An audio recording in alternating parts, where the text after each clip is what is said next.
There were two wine glasses in the sink. We don't drink the same wine. I only drink dry reds. She hates them. One glass had lipstick on the rim. She doesn't wear that shade. And then there was the dress, folded, neatly folded, thrown on the arm of the couch. Except it wasn't hers. I should have lost it right there. I should have screamed or smashed something or called my brother like I usually do when I spiral.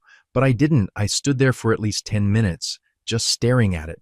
A black satin slip dress. Not her size, not her style, but someone wore it here, in our home, and they didn't even bother to hide it. That was Saturday night. She told me she had a quote zero, said it like it was a cute little outing. I owe her dinner. Girls' night, just us. I'll make it up to you next weekend. Okay? Make it up to me. Like it was a minor scheduling conflict, like I wasn't her husband, like I didn't matter. I didn't say no. I just watched her leave. She smiled at me like everything was normal. I smiled back like I wasn't drowning. The house felt wrong after she left, like someone had pressed mute on the walls. I kept walking into rooms like they'd tell me something. In the bedroom, the sheets were different. Clean, yes, but not our scent. Not the mix of lavender and laundry detergent that we've used since we moved in together. I sniffed the pillow. Cologne. Not mine. I laughed. Out loud. I actually laughed like an idiot, because you know what the craziest part was? I had just paid the gas bill that morning. That's what I was doing while she was texting her friend. I was paying to heat the house she was cheating in. I didn't sleep that night. I sat on the stairs with the lights off, waiting for her to come home. Not because I wanted to catch her, not even because I wanted answers. I just needed to see if she'd look guilty. That's all I had left, a sliver of hope that she might flinch. She walked in just past midnight, smelled like expensive cologne and fake sugar. She looked too composed, like she had rehearsed her arrival.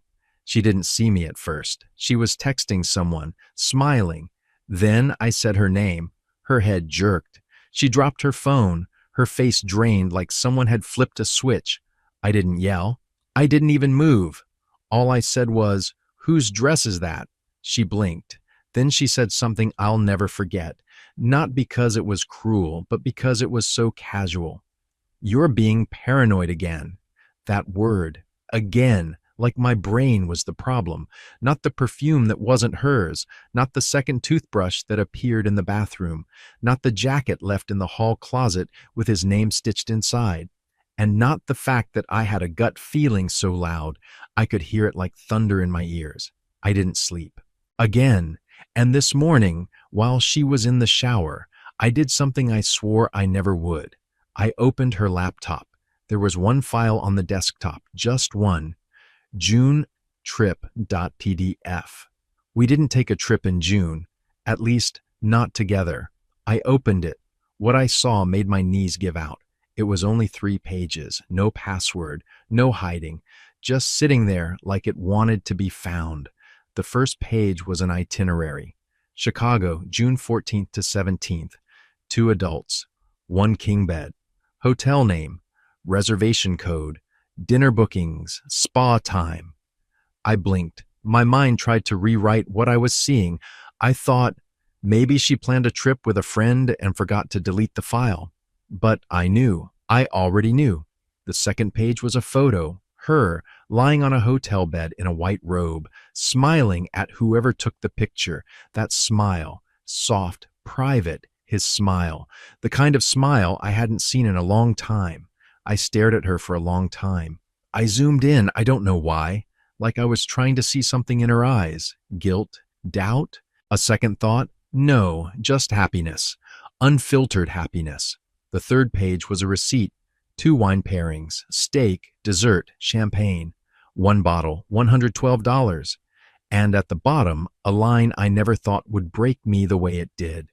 Special request. Please write happy 1 year on dessert plate. I dropped the laptop. 1 year? They had an anniversary. I didn't scream. I didn't throw anything. I sat down on the floor and stared at the table leg like it might explain something to me. My body felt numb, like I was watching someone else's life crash in slow motion. And then I did the most humiliating thing I've ever done. I Googled the hotel. I wanted to see the room, the lobby, the restaurant. I needed to picture it all. Not because I wanted revenge, but because I felt left out, like my own life had a second storyline I wasn't invited to.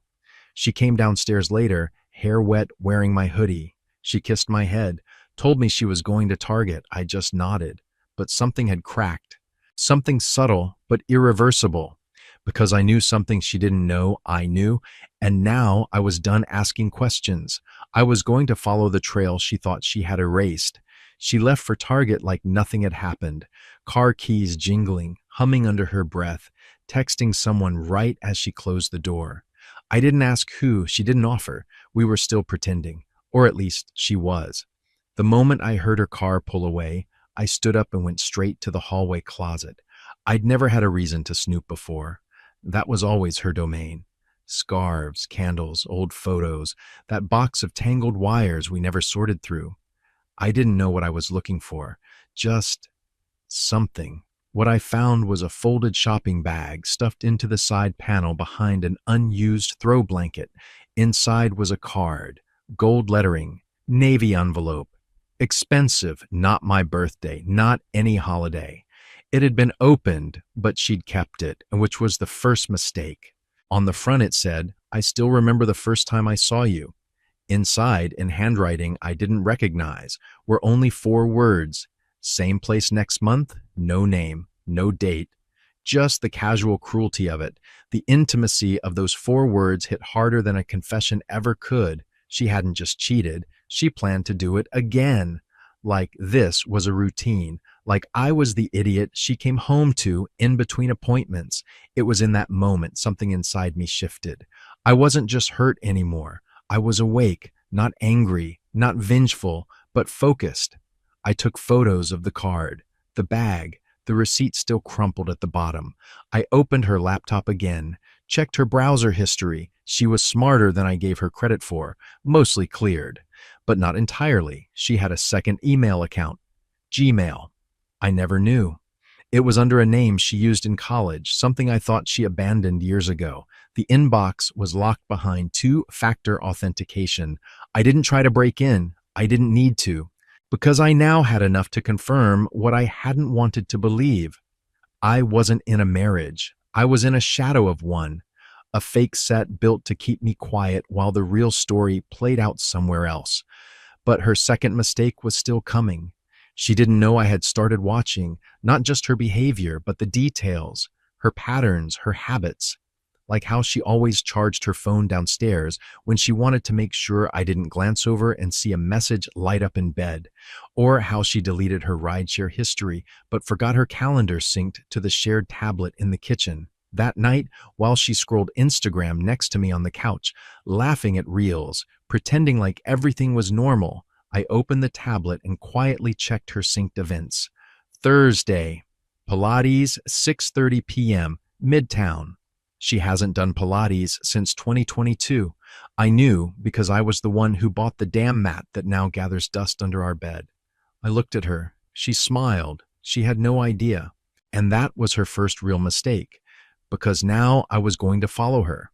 Not to confront, not to scream, but to finally see the story she thought she had hidden from me.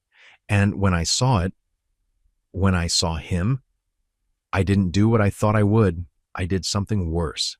I parked across the street from the Midtown studio 15 minutes before her fake class was supposed to start. It was one of those boutique places with a glass front and soft pastel branding. Peaceful, innocent, deceptive. I sat there, engine off, window cracked, heart punching my ribs like it was trying to warn me. I wasn't built for this. I'm not the jealous, scheming type. I'm the guy who cries during Pixar movies. The guy who asks if the cat seems sad lately. But this wasn't paranoia anymore. This was survival. She arrived exactly on time, dressed in workout clothes I'd never seen, matching set, brand new shoes, not a single wrinkle. She looked radiant, alive in a way I hadn't seen in months. She checked her reflection in the car mirror, fixed her hair, then walked right past the front door of the studio and kept going. She turned down a side street, calm, casual, no rush, like she'd done it 100 times before. I waited a moment, then got out and followed from a distance. My hands were shaking, but my steps were steady. I don't know what I expected. Some random guy, someone older, slick, probably fit. I had rehearsed a dozen scenarios in my head, none of them even close to what I saw. He wasn't a stranger. He was someone I knew, someone who had been in our house, someone who hugged me after our engagement dinner and said, "You're lucky, man." She's the one. Her coworker, Brandon. He opened the door before she even knocked, like he was waiting, like they had this down to a science. They didn't kiss, not outside. Too careful. But the way she looked at him, I hadn't seen her look at me like that in years. It wasn't lust. It wasn't guilt. It was comfort, safety, home. That was the moment that broke me, because I realized I wasn't watching a fling. I was watching a relationship. And I was the outsider. I didn't go home that night. I couldn't. I drove for hours with no destination, just looping through the city, every red light giving me too much time to think. I wasn't even angry anymore. That's the part that scared me. I wasn't planning revenge or screaming into the void. I was still, hollow, like someone had turned the volume of my life all the way down. But underneath that numbness, something else was forming. Curiosity. It wasn't enough to know they were sleeping together. I wanted to know what he thought this was. Did he know she was married? Did he know I existed beyond the photos on the fridge? Was this all just some twisted office fling? Or had he, like me, been fed a story carefully edited down to what she needed it to be? So I made a decision that I didn't tell anyone about, not even my brother. I reached out to Brandon. Nothing direct, nothing risky, just enough. He owned a small side business doing freelance design work, and I sent an inquiry through his site using a fake name and a burner email, looking to talk about a potential branding project, in person if possible, referral from someone at the firm, vague enough to not raise red flags, professional enough to get a response. He replied within a day, eager, polite. We set up a coffee meeting at a quiet cafe in a part of town I never go to. I was nervous, but not in the way you'd expect. It wasn't about confrontation. I wasn't going to blow up his world. I just wanted to look him in the eyes and hear the kind of lies he tells strangers.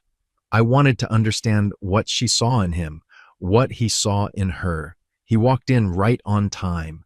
Business casual, easy smile. The kind of guy you instantly trust at parties. That used to be me, I thought. Or maybe I just wanted to believe it was. We made small talk. He gave me his whole pitch. I barely listened. My mind was somewhere else the entire time, measuring him, trying to catch any flicker of guilt or recognition in his eyes.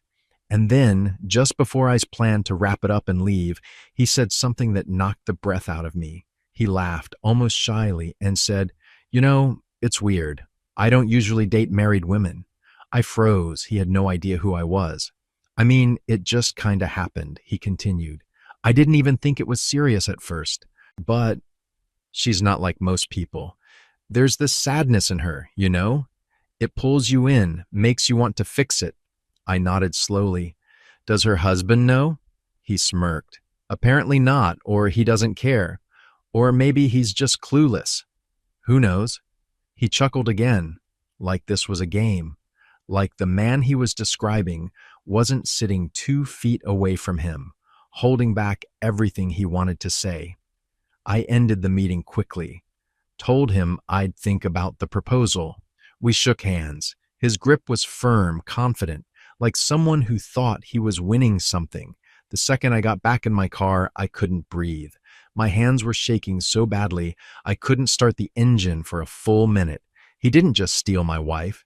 He pitied me. He thought I was weak. And the worst part, so did she. I waited until Sunday morning. She was in the kitchen pouring coffee barefoot, humming some song like nothing in her world had ever fractured. I watched her from the hallway for a full minute before walking in. She didn't flinch, just handed me a mug and asked if I wanted toast.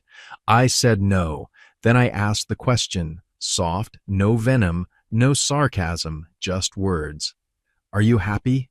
She froze, not like she didn't hear me, like she did and wasn't expecting to.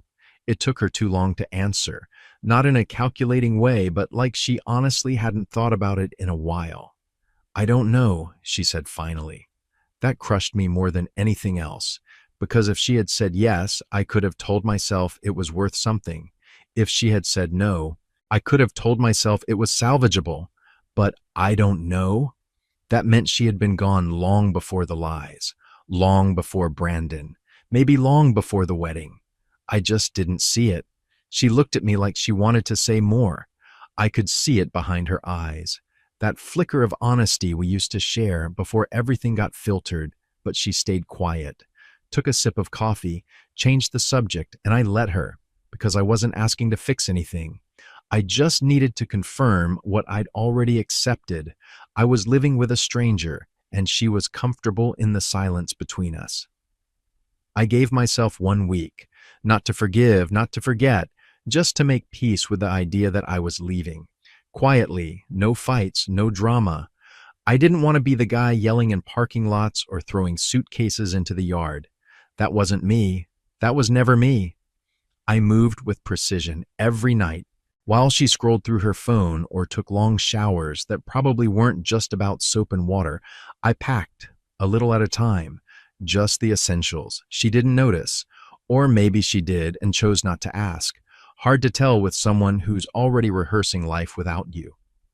I cleared out the small things first. Photos of us from drawers, my grandmother's ring that I kept in the side table, the letters she wrote me when we first started dating, the ones I used to reread when she stayed out late and told me I was being clingy. By Friday, my car was half full. By Saturday, I had a plan. I left her a note, no long monologue, no guilt tripping, just one line on the back of the receipt from the cafe where I'd met Brandon. I hope he gives you the version of you I haven't seen in years. I left it on the kitchen counter, next to the mug she always used for tea. Then I waited in the car. I watched through the front window as she walked in, saw her notice the note, saw her read it. She didn't crumble. She didn't scream. She just stood there for a moment, still as stone. Then she sat down and stared out the window like she was waiting for a reaction that was never going to come. And that hurt more than if she'd cried, because it meant she had already made peace with the loss, maybe weeks ago, maybe months. The worst part wasn't losing her. It was realizing I'd been gone in her mind for so long. She had already grieved me before I ever left. And as I drove away, for the first time in a long time, I didn't feel small. I felt done. But I wasn't free just yet, because 2 days later she showed up at my work, and she wasn't alone. 2 days after I left, I was walking out of work, earbuds in, the kind of tired that sinks into your bones. When I saw her car parked across the street, she wasn't alone. Her sister Rachel was in the passenger seat. She didn't get out right away, just sat there with both hands on the steering wheel, like she was still deciding if this was a mistake. Finally, she stepped out, clutching something, a small white envelope. No screaming, no begging, just a shaky breath and a quiet, "Can we talk?" I almost said no. I wanted to, but the thing is, after everything, I still wanted to understand the version of her that had been brave enough to show up. That had to count for something. We sat in the back lot behind my building. It was awkward, cold, too quiet. She handed me the envelope. Inside was the ring. Not the wedding ring. I'd taken that off days ago. But the cheap, thin silver band I'd given her on our first trip together, the one from the gas station vending machine we joked was a promise ring. The one she used to say meant more than the diamond ever could. "I'm sorry," she said, and for the first time, it didn't feel like a line. She admitted everything. Not in detail, I didn't need that, but enough. She didn't blame me. She didn't justify. She said I had been good to her in ways she didn't even know how to receive. and that she'd been too scared to admit she'd changed before it was too late. She asked for nothing, no second chance, no delayed heartbreak, just forgiveness. And weirdly, I gave it to her, not because I forgot, but because I refused to carry her choices into my next chapter. I didn't tell her about Brandon. I didn't need to. Whatever they had was now hers to figure out. As for me, it's been 5 months since that day. I moved into a small place on the other side of town. It's not much, but it's mine. I started painting again. Nothing serious, just enough to remember what it feels like to create something instead of survive something. I even got a dog. His name's Leo. He follows me everywhere and doesn't care if I cry sometimes when I cook too much pasta for one. And last week at the farmer's market, I met someone. She sold honey. We talked for 10 minutes about bees and silence and how hard it is to find real kindness in people these days. I didn't ask for her number. She didn't offer. But when I left, she said, "See you next time." And I believed her. So no, this isn't a story about betrayal. Not really. It's a story about how sometimes the worst heartbreak gives you back the parts of yourself you forgot you even had. And this time, I'm not giving them away so easily.